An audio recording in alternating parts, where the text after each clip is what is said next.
物語の続きはホームページからお聞きいただけます。またテキスト MP3 ダウンロードも合わせてご利用ください。88thpp.com 88thpp.com The Snow Queen. First story. Which treats of a mirror and of the splinters. Now then, let us begin. When we are at the end of the story, we shall know more than we know now, but to begin. Once upon a time there was a wicked sprite, indeed he was the most mischievous of all sprites. One day he was in a very good humor, for he had made a mirror with the power of causing all that was good and beautiful when it was reflected therein, to look poor and mean, but that which was good for nothing and looked ugly was shown magnified and increased in ugliness.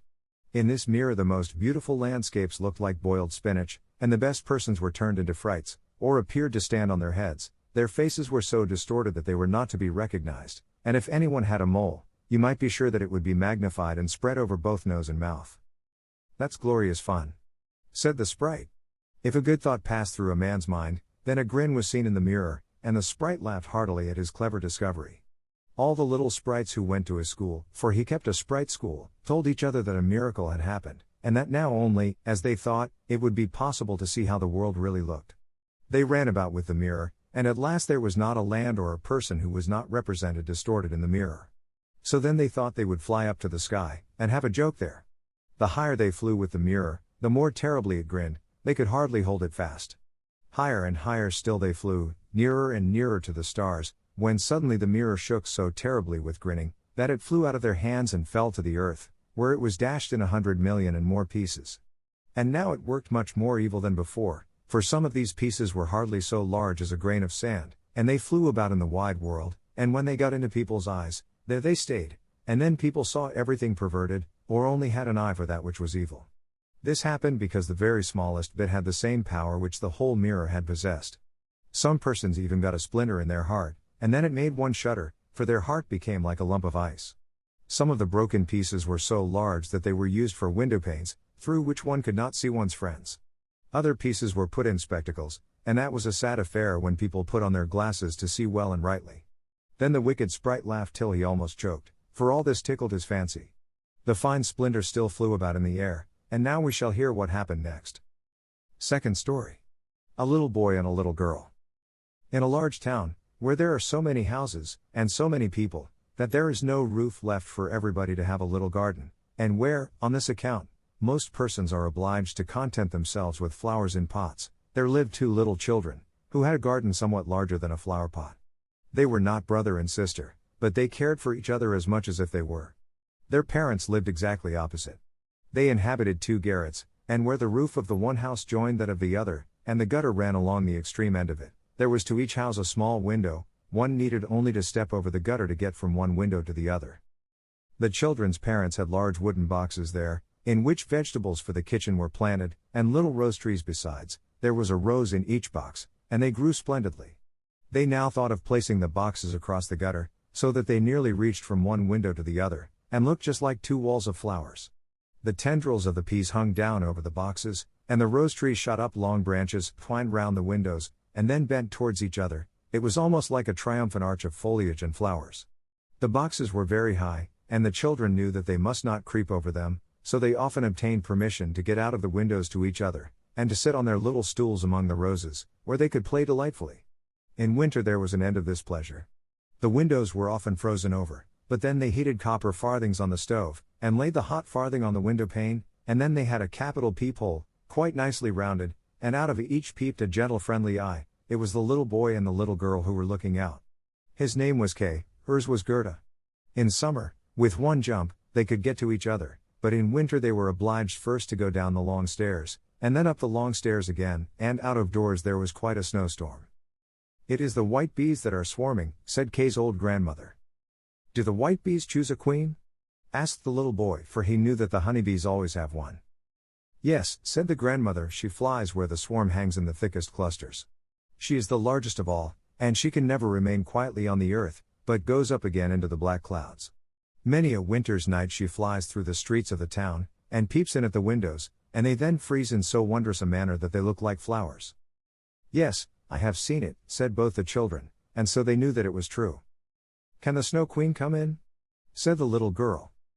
"Only let her come in," said the little boy. "Then I'd put her on the stove, and she'd melt." And then his grandmother patted his head and told him other stories. In the evening, when little Kay was at home, and half undressed, he climbed up on the chair by the window and peeped out of the little hole. A few snowflakes were falling, and one, the largest of all, remained lying on the edge of a flower pot.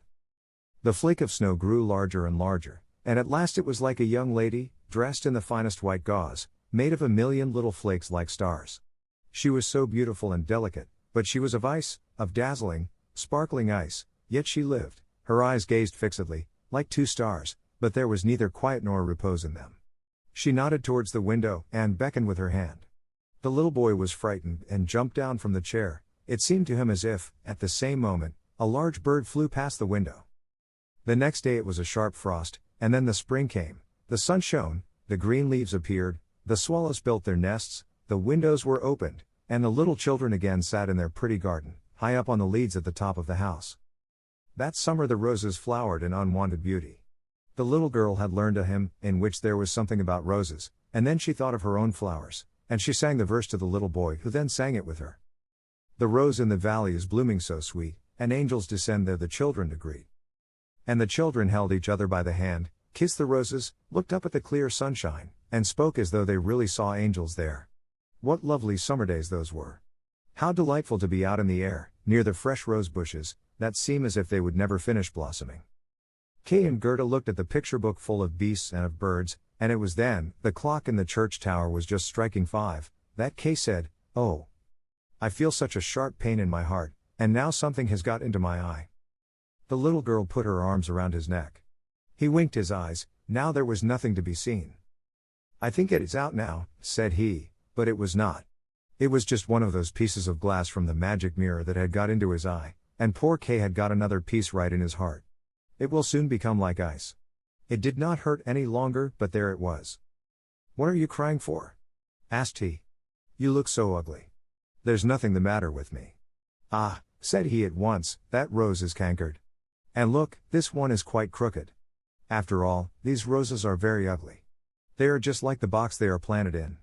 And then he gave the box a good kick with his foot, and pulled both the roses up. "What are you doing?" cried the little girl, and as he perceived her fright, he pulled up another rose, got in at the window, and hastened off from dear little Gerda. Afterwards, when she brought her picture book, he asked, "What horrid beasts have you there?" And if his grandmother told them stories, he always interrupted her. Besides, if he could manage it, he would get behind her, put on her spectacles, and imitate her way of speaking. He copied all her ways, and then everybody laughed at him. He was soon able to imitate the gait and manner of everyone in the street. Everything that was peculiar and displeasing in them, that Kay knew how to imitate, and at such times all the people said, "The boy is certainly very clever." But it was the glass he had got in his eye, the glass that was sticking in his heart, which made him tease even little Gerda, whose whole soul was devoted to him. His games now were quite different to what they had formerly been, they were so very knowing. One winter's day, when the flakes of snow were flying about, he spread the skirts of his blue coat, and caught the snow as it fell. "Look through this glass, Gerda," said he. And every flake seemed larger and appeared like a magnificent flower, or beautiful star. It was splendid to look at. "Look, how clever," said Kay. "That's much more interesting than real flowers. They are as exact as possible, there is not a fault in them, if they did not melt." It was not long after this, that Kay came one day with large gloves on, and his little sledge at his back, and bawled right into Gerda's ears, "I have permission to go out into the square where the others are playing," and off he was in a moment. There, in the marketplace, some of the boldest of the boys used to tie their sledges to the carts as they passed by, and so they were pulled along, and got a good ride. It was so capital. Just as they were in the very height of their amusement, a large sledge passed by. It was painted quite white, and there was someone in it wrapped up in a rough white mantle of fur, with a rough white fur cap on his head. The sledge drove round the square twice, and Kay tied on his sledge as quickly as he could, and off he drove with it. On they went quicker and quicker into the next street, and the person who drove turned round to Kay, and nodded to him in a friendly manner, just as if they knew each other. Every time he was going to untie his sledge, the person nodded to him, and then Kay sat quiet, and so on they went till they came outside the gates of the town. Then the snow began to fall so thickly that the little boy could not see an arm's length before him, but still on he went, when suddenly he let go the string he held in his hand in order to get loose from the sledge, but it was of no use. Still the little vehicle rushed on with the quickness of the wind. He then cried as loud as he could, but no one heard him. The snow drifted and the sledge flew on, and sometimes it gave a jerk as though they were driving over hedges and ditches. He was quite frightened, and he tried to repeat the Lord's Prayer, but all he could do, he was only able to remember the multiplication table. The snowflakes grew larger and larger, till at last they looked just like great white fowls. Suddenly they flew on one side, the large sledge stopped, and the person who drove rose up. It was a lady, her cloak and cap were of snow. She was tall and of slender figure, and of a dazzling whiteness. It was the Snow Queen. "We have traveled fast," said she, "but it is freezingly cold. Come under my bearskin." And she put him in the sledge beside her, wrapped the fur round him, and he felt as though he were sinking in a snow wreath. "Are you still cold?" asked she, and then she kissed his forehead. Ah! It was colder than ice, it penetrated to his very heart, which was already almost a frozen lump. It seemed to him as if he were about to die, but a moment more and it was quite congenial to him, and he did not remark the cold that was around him. My sledge. Do not forget my sledge. It was the first thing he thought of. It was there tied to one of the white chickens, who flew along with it on his back behind the large sledge. The Snow Queen kissed Kay once more, and then he forgot little Gerda, grandmother, and all whom he had left at his home. "Now you will have no more kisses," said she, "or else I should kiss you to death." Kay looked at her. She was very beautiful, a more clever, or a more lovely countenance he could not fancy to himself, and she no longer appeared of ice as before, when she sat outside the window and beckoned to him. In his eyes she was perfect, he did not fear her at all, and told her that he could calculate in his head and with fractions, even, that he knew the number of square miles there were in the different countries, and how many inhabitants they contained, and she smiled while he spoke. It then seemed to him as if what he knew was not enough, and he looked upwards in the large huge empty space above him, and on she flew with him, flew high over the black clouds, while the storm moaned and whistled as though it were singing some old tune. On they flew over woods and lakes, over seas and many lands, and beneath them the chilling storm rushed fast, the wolves howled, the snow crackled, above them flew large screaming crows, but higher up appeared the moon, quite large and bright, and it was on it that Kay gazed during the long, long winter's night, while by day he slept at the feet of the Snow Queen. Third story. Of the flower garden at the old woman's who understood witchcraft. But what became of little Gerda when Kay did not return? Where could he be? Nobody knew, nobody could give any intelligence. All the boys knew was, that they had seen him tie his sledge to another large and splendid one, which drove down the street and out of the town. Nobody knew where he was, many sad tears were shed, and little Gerda wept long and bitterly. At last she said he must be dead, that he had been drowned in the river which flowed close to the town. Oh! Those were very long and dismal winter evenings. At last spring came, with its warm sunshine. "Kay is dead and gone," said little Gerda. "Then I don't believe," said the sunshine. "Kay is dead and gone," said she to the swallows. "Then I don't believe," said they, and at last little Gerda did not think so any longer either. "I'll put on my red shoes," said she, one morning, "Kay has never seen them, and then I'll go down to the river and ask there." It was quite early, she kissed her old grandmother, who was still asleep, put on her red shoes, and went alone to the river. "Is it true that you have taken my little playfellow? I will make you a present of my red shoes, if you will give him back to me." And, as it seemed to her, blue waves nodded in a strange manner. Then she took off her red shoes, the most precious things she possessed, and threw them both into the river. But they fell close to the bank, and the little waves bore them immediately to land. It was as if the stream would not take what was dearest to her, for in reality it had not got little Kay, but Gerda thought that she had not thrown the shoes out far enough, so she clambered into a boat which lay among the rushes, went to the farthest end, and threw out the shoes. But the boat was not fastened, and the motion which she occasioned, made it drift from the shore. She observed this, and hastened to get back, but before she could do so, the boat was more than a yard from the land, and was gliding quickly onward.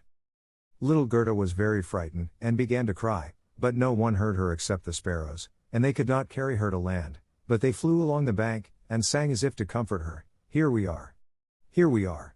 The boat drifted with the stream. Little Gerda sat quite still without shoes, for they were swimming behind the boat, but she could not reach them, because the boat went much faster than they did. The banks on both sides were beautiful, lovely flowers, venerable trees, and slopes with sheep and cows, but not a human being was to be seen. "Perhaps the river will carry me to little Kay," said she, and then she grew less sad. She rose, and looked for many hours at the beautiful green banks. Presently she sailed by a large cherry orchard, where was a little cottage with curious red and blue windows. It was thatched, and before it 2 wooden soldiers stood sentry, and presented arms when anyone went past. Gerda called to them, for she thought they were alive, but they, of course, did not answer. She came close to them, for the stream drifted the boat quite near the land. Gerda called still louder, and an old woman then came out of the cottage, leaning upon a crooked stick. She had a large broad-brimmed hat on, painted with the most splendid flowers. "Poor little child," said the old woman. "How did you get upon the large rapid river, to be driven about so in the wide world?" And then the old woman went into the water, caught hold of the boat with her crooked stick, drew it to the bank, and lifted little Gerda out. And Gerda was so glad to be on dry land again, but she was rather afraid of the strange old woman. "But come and tell me who you are, and how you came here," said she. And Gerda told her all, and the old woman shook her head and said, "Ahem. Ahem."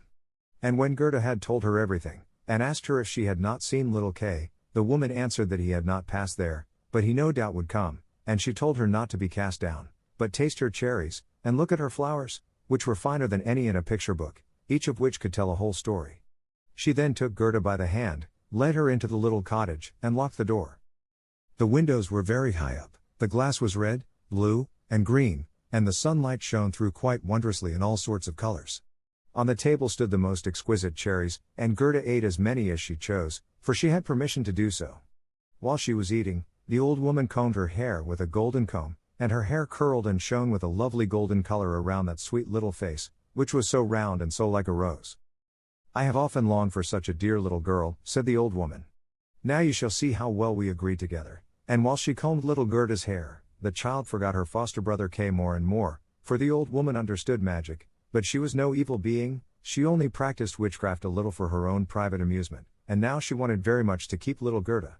She therefore went out in the garden, stretched out her crooked stick towards the rose bushes, which, beautifully as they were blowing, all sank into the earth and no one could tell where they had stood.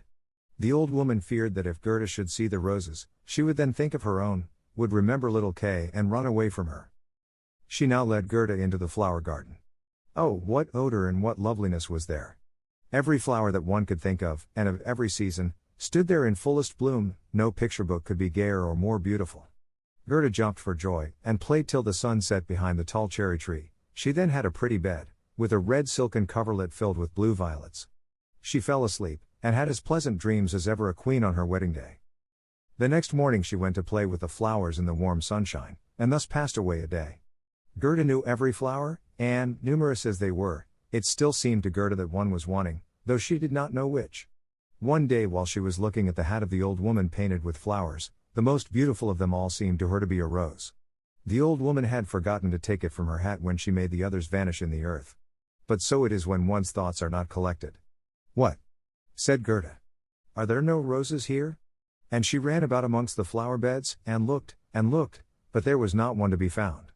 She then sat down and wept, but her hot tears fell just where a rosebush had sunk, and when her warm tears watered the ground, the tree shot up suddenly as fresh and blooming as when it had been swallowed up. Gerda kissed the roses, thought of her own dear roses at home, and with them of little Kay. "Oh, how long I have stayed," said the little girl. "I intended to look for Kay. Don't you know where he is?" she asked of the roses. "Do you think he is dead and gone?" "Dead he certainly is not," said the roses. "We have been in the earth where all the dead are, but Kay was not there." "Many thanks," said little Gerda, and she went to the other flowers, looked into their cups, and asked, "Don't you know where little Kay is?"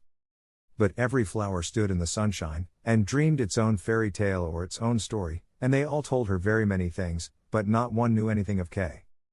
Well, what did the tiger lily say? "Hearest thou not the drum? Bum.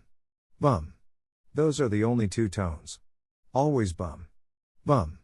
Hark to the plaintive song of the old woman, to the call of the priests. The Hindu woman in her long robe stands upon the funeral pile, the flames rise around her and her dead husband, but the Hindu woman thinks on the living one in the surrounding circle, on him whose eyes burn hotter than the flames, on him, the fire of whose eyes pierces her heart more than the flames which soon will burn her body to ashes. Can the heart's flame die in the flame of the funeral pile?" "I don't understand that at all," said little Gerda. "That is my story," said the lily. "What did the convolvulus say?" "Projecting over a narrow mountain path there hangs an old feudal castle. Thick evergreens grow on the dilapidated walls, and around the altar, where a lovely maiden is standing, She bends over the railing and looks out upon the rose. No fresher rose hangs on the branches than she, no apple blossom carried away by the wind is more buoyant. How her silken robe is rustling.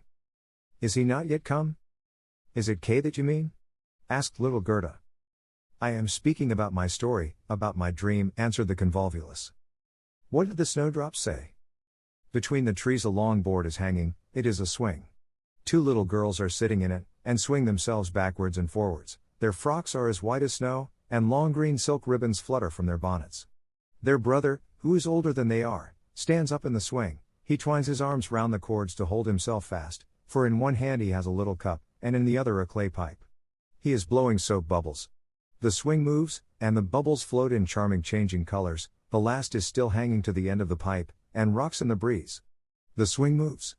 The little black dog, as light as a soap bubble, jumps up on his hind legs to try to get into the swing. It moves, the dog falls down, barks, and is angry. They tease him, the bubble bursts. A swing, a bursting bubble, such is my song. What you relate may be very pretty, but you tell it in so melancholy a manner, and do not mention Kay. What do the hyacinths say? There were once upon a time 3 sisters, quite transparent, and very beautiful. The robe of the one was red, that of the second blue, and that of the third white. They danced hand in hand beside the calm lake in the clear moonshine. They were not elfin maidens, but mortal children. A sweet fragrance was smelt, and the maidens vanished in the wood. The fragrance grew stronger, 3 coffins, and in them 3 lovely maidens, glided out of the forest and across the lake. The shining glowworms flew around like little floating lights. Do the dancing maidens sleep, or are they dead? The odor of the flowers says they are corpses, the evening bell tolls for the dead. You make me quite sad, said little Gerda. I cannot help thinking of the dead maidens. Oh. Is little Kay really dead? The roses have been in the earth, and they say no. Ding, dong. Sounded the hyacinth bells. We do not toll for little Kay, we do not know him. That is our way of singing, the only one we have. And Gerda went to the ranunculuses, that looked forth from among the shining green leaves. You are a little bright sun, said Gerda. Tell me if you know where I can find my playfellow. And the ranunculus shone brightly, and looked again at Gerda. What song could the ranunculus sing? It was one that said nothing about Kay either. In a small court the bright sun was shining in the first days of spring. The beams glided down the white walls of a neighbor's house, and close by the fresh yellow flowers were growing, shining like gold in the warm sunrays. An old grandmother was sitting in the air, her granddaughter, the poor and lovely servant just come for a short visit. She knows her grandmother. There was gold, pure virgin gold in that blessed kiss. There, that is my little story, said the ranunculus. My poor old grandmother, sighed Gerda. Yes, she is longing for me, no doubt, she is sorrowing for me, as she did for little Kay. But I will soon come home, and then I will bring Kay with me. It is of no use asking the flowers, they only know their own old rhymes, and can tell me nothing. And she tucked up her frock, to enable her to run quicker, but the narcissus gave her a knock on the leg, just as she was going to jump over it. So she stood still, looked at the long yellow flower, and asked, You perhaps know something? And she bent down to the narcissus. And what did it say? I can see myself, I can see myself. Oh, how odorous I am. Up in the little garret there stands, half-dressed, a little dancer. She stands now on one leg, now on both. She despises the whole world, yet she lives only in imagination. She pours water out of the teapot over a piece of stuff which she holds in her hand. It is the bodice. Cleanliness is a fine thing. The white dress is hanging on the hook, it was washed in the teapot, and dried on the roof. She puts it on, ties a saffron-colored kerchief round her neck, and then the gown looks whiter.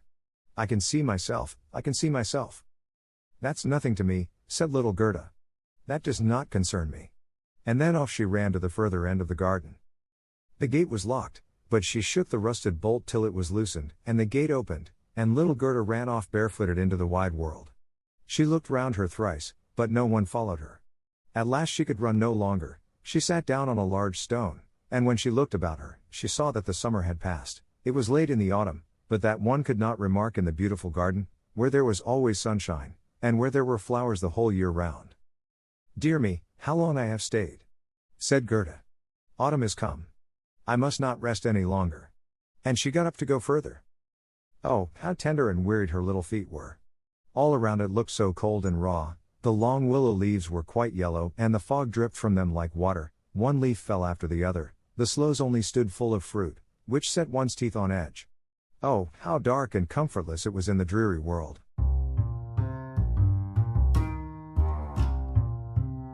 次回のこの物語の最終回はホームページよりお聞きいただけます。